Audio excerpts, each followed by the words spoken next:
Sayangi paru-parumu, kuras habis kotoran dan lendir di paru-paru dengan racikan ini. Assalamualaikum warahmatullahi wabarakatuh. Selamat datang kembali di channel HerbalTube. Di video kali ini saya akan berbagi racikan alami yang mampu menguras habis kotoran dan lendir di paru-paru. Racikan kali ini sangat kami rekomendasikan untuk sering-sering dikonsumsi oleh perokok aktif serta orang yang biasa bekerja di area berdebu seperti di pabrik. Meskipun kita sudah melindungi diri dengan masker ketika berada di area yang berdebu itu, tidak menjamin bahwa kotoran berhasil dicegah seluruhnya. Oleh karena itu, tidak ada salahnya kita menjaga kesehatan paru-paru dengan minuman herbal. Adapun untuk bahan-bahan yang kita gunakan di sini ada jahe sekitar 1 ruas jari. Saya pakai jahe merah yang lebih khas rasanya, namun kalian juga boleh menggunakan jahe biasa. Kemudian ada daun jambu biji sebanyak 7 lembar dan terakhir gula merah atau gula Jawa secukupnya.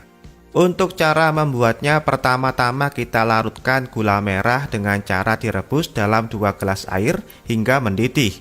Sembari menunggu larut dan mendidih, kita potong-potong daun jambu biji dan jahe.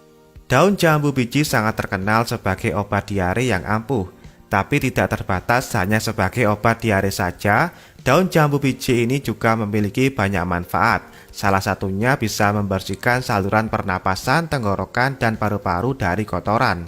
Bahkan jika kalian mengalami batuk pilek, daun jambu biji dapat dimanfaatkan untuk menghilangkan lendir yang mengganggu. Daun jambu biji ini juga sangat kaya akan vitamin C dan zat besi tingkat tinggi. Selain itu, daun jambu biji juga dapat mengobati bronkitis dengan membuka paru-paru, mengendurkan lendir, dan menenangkan batuk. Setelah dipotong, kita rebus bersama gula merah tadi hingga airnya menyusut dari 2 gelas jadi 1 gelas.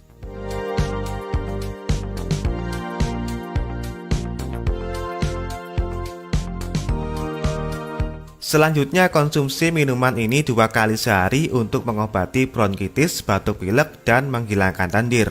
Sedangkan untuk menjaga kesehatan paru-paru, terutama bagi para pekerja pabrik dan perokok aktif, bisa meminum racikan ini setidaknya 1 minggu sekali atau tiap 3 hari sekali lebih bagus. Nah, demikianlah info singkat kami seputar menjaga kesehatan paru-paru secara alami dengan minuman herbal yang mampu menguras habis kotoran dan lendir di paru-paru.